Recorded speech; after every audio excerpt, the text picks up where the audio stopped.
So let's start with a little bit of startup jeopardy. You're probably thinking, dude, that's like every day, so good. Ready? Here's the answer, 42. Now, there's a number of questions that could be right, and you're thinking, in order to figure out exactly what question is right, I need a little bit more information. And that's true. You knew that. But it's also the first lesson in how to get the green light for your idea, how to get someone to say yes to you, your business, your startup, to a next meeting.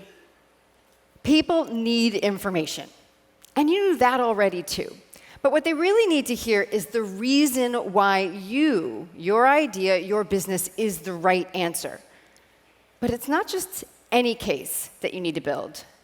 You need to build their case for your idea. Now, I work with a lot of startups and founders, and they struggle with this. In fact, CB Insight says that the #1 reason that startups fail is because of no market need. But from what I've seen, while that can sometimes be true, often really what's going on is the fact that they just weren't able to get that green light. They had the right answer. They have the right answer. But for whatever reason, the light's just not there. And that's because it's not just about having the right answer. It's about making sure that we're answering their questions, too. All right, whose questions? Well, the market's questions, investors' questions, VCs' questions, your potential customers and partners' questions. And those questions are critical because of what my buddy Blaise Pascal, mathematician, said, is that people are generally better persuaded by the reasons which they themselves have discovered than those which have come from the minds of others. That's why we have to build their case for your idea. Which means we need to talk a little bit more about your idea. Because, see, your idea is an answer, like 42. It's your answer to a question you had once upon a time, a long, long time ago, or maybe last week, whatever it might be. And it was a question that could have been something like, how do I make $1 bajillion? That would be nice. But more likely, it was a question along the lines of, what's a better way? If we're over here right now, how do we get over there? How do we do something different? How can we use X to get Y? Why don't we have Z yet? This combination of question and answer is critical, but in a way that we don't always think about. Now, VCs, investors, the market, they have a lot of questions for you. They have questions like, how big is the market? And how will you make money? And even, do I like you? Which counts for a lot. But before any of those questions comes another question, which sometimes isn't even spoken. But it's this one. Well, what do you do? Anyone here not been asked that question? OK. Now, what's interesting about this question is it's one of the most common questions you get, and it's one of the most difficult to answer quickly, well, and concisely. You may not agree, but this is absolutely what I've seen over and over again. And I've talked with a lot of VCs and investors, and they say that at most, you have 90 seconds to get that idea across. 90 seconds. And in that 90 seconds, they have to hear how your idea, your business, will be both desired and different. How it will produce something people want via a means they didn't expect, something they haven't heard before. And if you don't get that combination, if they don't hear that in the first 90 seconds, it's a red light. They're not going to keep going. Mentally, they may still be in front of you, but they have tuned out. They are not listening. So let's talk about how we get the green light. I think the best way to do this is to use an example. So I live in Boston, Mass. I'm not from Boston, Mass. in the US, but I have lived there long enough to have a Bostonian alter ego named Karen O'Sullivan. She drinks a lot of coffee, loves the Patriots, and bets on the horses. OK. Now, There's a lot of biotech and life science life science startups there. So let's use one of those. Yes, this is a real company. It's called YourSure. And let's say that in response to this question, what do you do? They say this. They say, we make patient-friendly diagnostics that measure and improve adherence to medications. So we make patient-friendly diagnostics that measure and improve adherence to medications. I mean, not bad, right? It answers the question. It tells us exactly what they do. And that's it. But imagine instead if they'd said this. We help patients stay on critical medications longer through simple tests that turn the results, the effects that they can't feel, into results they can see. Different? We help people stay on critical medications longer through simple tests that turn effects people can't feel into results they can see. Yes, you will get copies of these slides.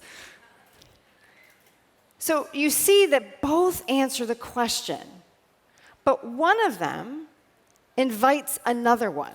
Did you feel that? The second one invites a question, how? How do you do that? And that how is critical because that how tells you that you have satisfied these two requirements of desired and different. It's something that I want, and it's something I haven't heard before. So what do I do next? So let's work into this little formula. I call this the irresistible equation, but let's work into this a little bit more and talk about why it works. First, let's talk about the desired part. Well, the desired part is important because, quite simply, it gives context to your answer. It gives context that enables people to care about what you're talking about. Now, that's important because I can't just make you want something. I can't. I can't say, hey, I invented this awesome thing. I mean, that is a pretty awesome thing, but you can't just want it, right? But if there is something that you want, I mean, I want cake like all the time, so I'm going to use cake. Then all of a sudden the situation is quite different. So I want you to think for a moment about something that you really want. I mean, you can use my cake if you want, but think about something you really, really want. Have it in your mind? Unwant it.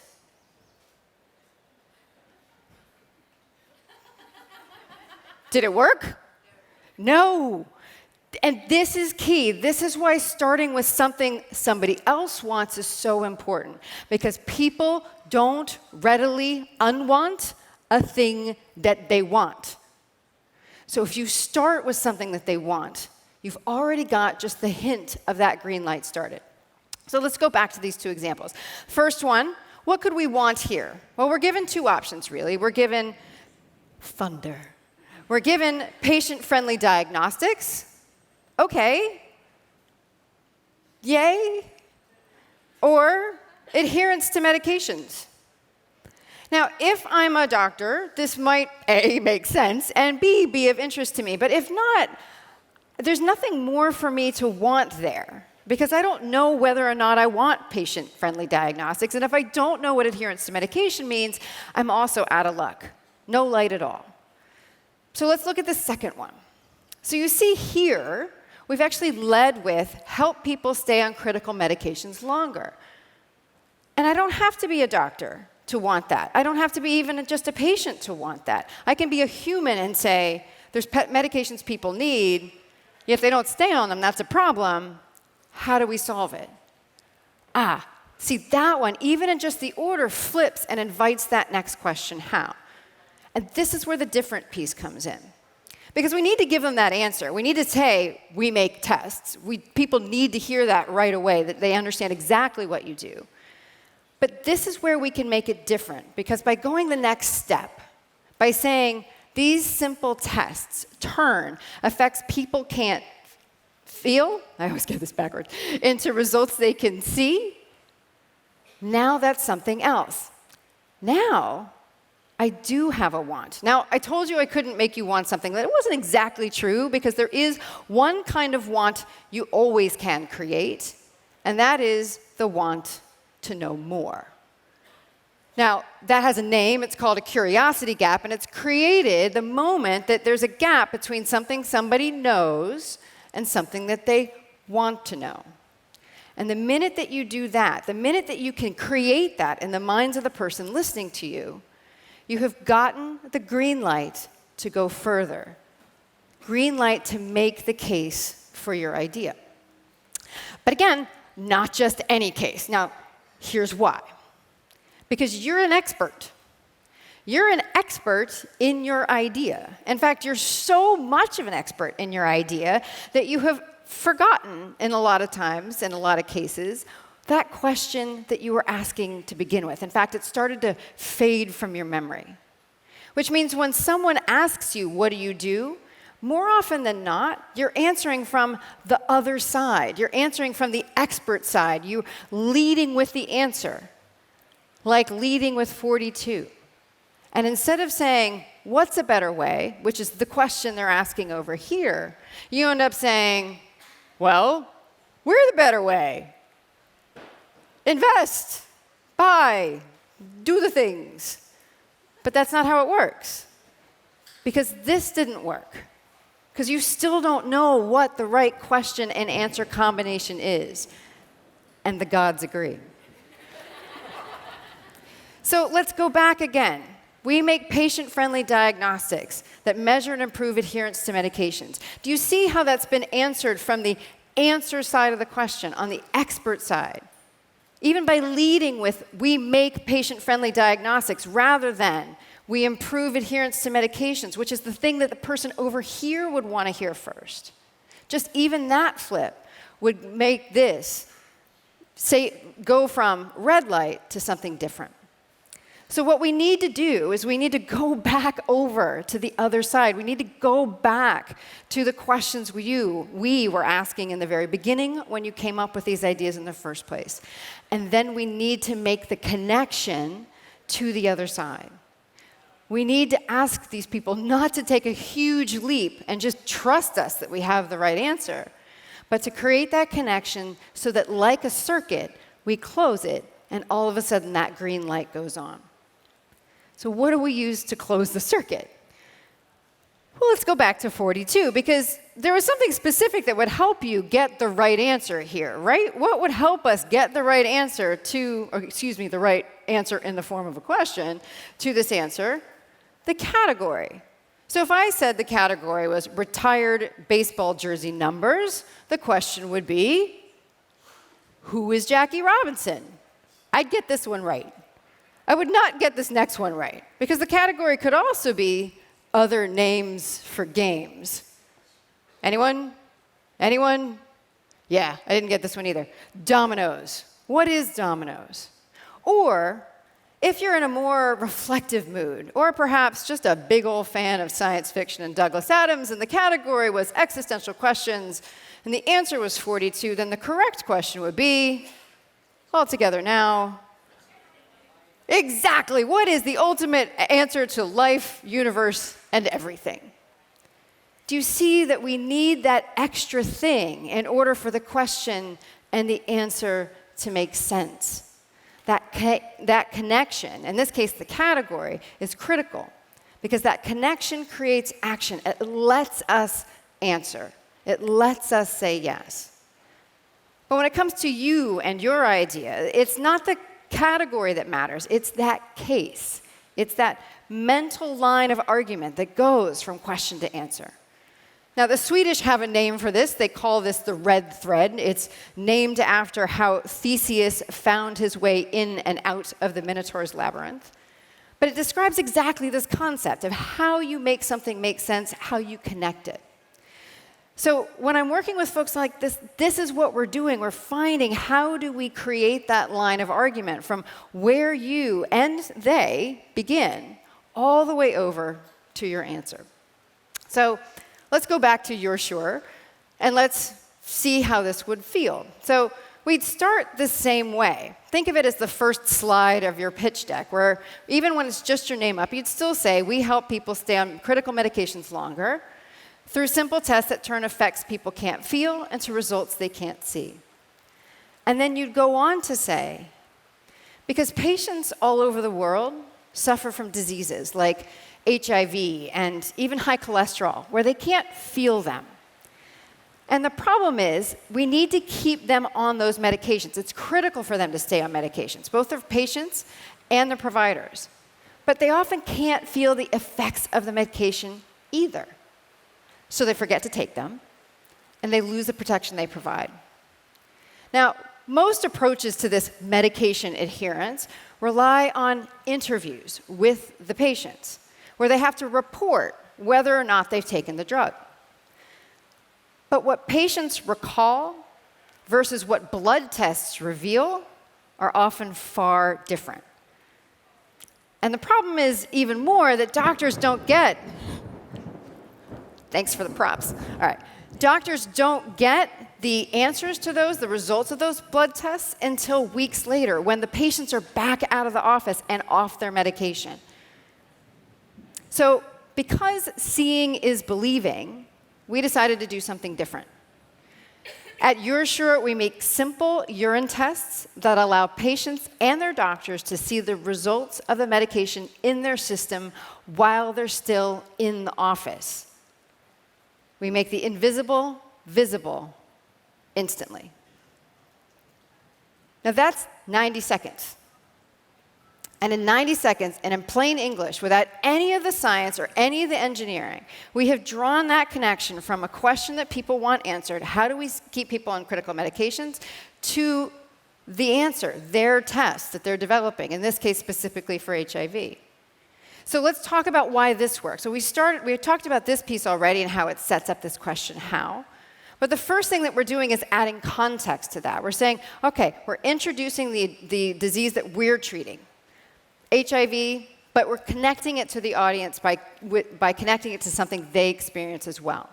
And that sets up a question, a little curiosity gap. Why does that matter? And so we answer it, because we need them to stay on medications, but they don't stay on them, and they lose the protection. Well, that's a problem. How do you solve it? Well, the real problem, before you go to the answer, is that traditional approaches ask for this report.